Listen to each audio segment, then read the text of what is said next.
안녕하십니까. 용도사 인사드리겠습니다.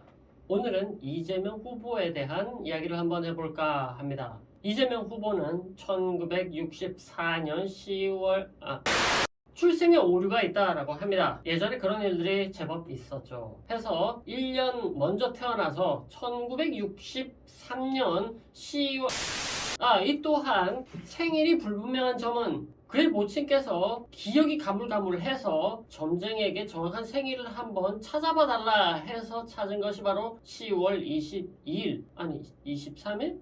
확실치가 않습니다. 이쯤 되면 사주풀이로 그분에 대한 풀이를 한다는 것은 다소 무리가 있는 것도 사실입니다. 그냥 이분의 얼굴을 한번 보자면 그 관상이 아주 속내가 깊고 심계가 깊은 그러한 상이라고 볼 수가 있습니다. 작은 눈이 초롱초롱하며 그 속을 쉽게 비치지 않는 모양을 하고 있습니다. 그렇기 때문에 상대방은 최대한 파악하고 자신에 대해서는 최대한 숨기는 것, 이러한 입장을 취하고 있다라고 볼 수가 있겠습니다. 요즘 대장동에 대한 이야기가 시끄럽습니다. 그래서 한번 찾아봤더니 흥미로운 점이 많았습니다. 우선 대장동이라는 지역에 화천대유라는 회사가 들어선 것. 그 회사와 대장동 관련이 있습니다. 또 하나의 회사 이름은 천화동인. 모두 다 주역 64개 중에 등장하는 그러한 이름을 가지고 있습니다. 지역 이름에서 어떤 영감을 받았는지 아니면 어떤 목적성을 가지고 그 지역을 고의로 자기적으로 작업을 한 것인지 그것은 알 수가 없습니다. 하지만 연관되어지는 괴상의 이름을 보면 그 속내라고 할까요? 그 목적이 어느 정도 느껴진다라고 말씀을 드릴 수는 있겠습니다. 우선 대장동이라는 지역명 앞에 뇌천이라는 말을 붙이면 뇌천대장이라는 괴가 됩니다. 바로 이렇게 생긴 괴입니다.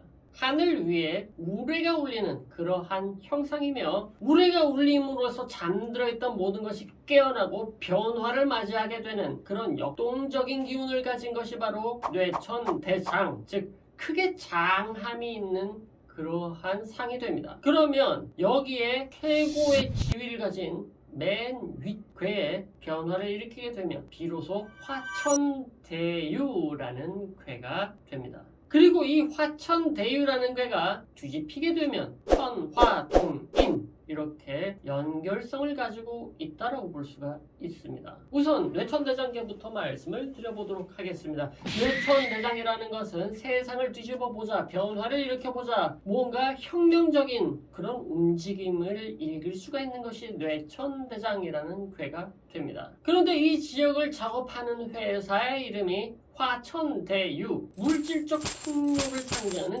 그런 괴를 화천대유라고 합니다.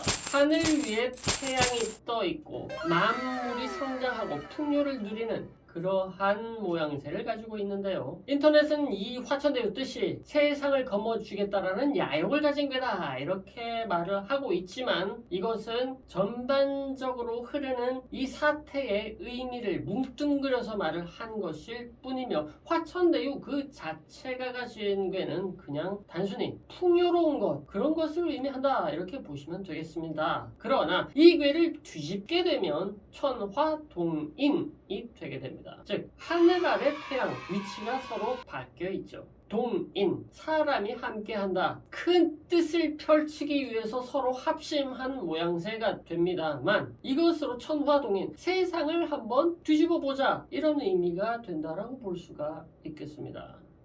무엇으로부터? 혁명으로부터 실천까지 뇌천대장, 화천대유, 천화동인 변화를 꿈꾸는 대목을 읽을 수가 있는 것이죠. 그렇기 때문에 대선을 염두에 둔 사전 작업이다라고 해석을 하는데 무리가 없다라는 것 또한 저의 의견이라고 볼 수가 있겠습니다. 해서 화천대유라는 것은 대선에 필요한 자금을 대는 그 물질을 담당하는 비밀 부서 같은 것이지 않았을까 하는 추측을 해볼 수는 있겠습니다. 그런데 이재명 후보의 부인 되시는 분의 이름이 김혜경이며 과거 인터넷상 닉네임이 해경궁 김씨 이런 닉네임을 쓰셨습니다. 이 또한 시사하는 바가 있다라고 볼 수가 있겠습니다. 과거 한중록의 저술자이자 사도세자의 부인이셨죠. 해경궁 홍씨일 겁니다. 성씨만 다른 것뿐이죠. 물론 일반인이 이런 닉네임을 쓴다라는 것은 큰 문제가 아닐 수는 있습니다만 정치를 하는 사람의 배우자로서 이러한 닉네임을 쓴다라는 것은 어느 정도 그 저변에 깔린 의도가 있지 않나라는 행간을 읽을 수 있다. 대선을 꿈꾸는 사람의 배우자로서 해경궁이라는 글자가 앞에 붙는다라면 어느 정도 그 의중을 느낄 수가 있지 않나 하는 생각입니다. 자, 과거의 사도세자라는 분께서는 정신이 온전치 않아서 뒤주에 갇혀서 생을 마감하신 분이라고 합니다. 뿐만 아니라 이재명 씨의 친형이신 이재선 씨의 정신병원 강제 입원에 관한 논란은 사도세자의 이력과 상당히 닮아있기도 합니다. 이 화천대유라는 괴를 정조대왕께서 좋아하는 그런 괴였다라고 합니다. 과연 이재명 후보는 정조대왕과 같은 인물이 될 것인가, 아니면 사도세자와 같은 인물이 될 것인가, 그것은 아직 알 수가 없습니다. 어쨌든 흐름은 비슷한 흐름을 가지고 있습니다. 비운의 세자가 될지 아니면 사도세자의 아들로서 정조대왕이 될지는 모르지만 아무튼 닮은 점이 참 많습니다.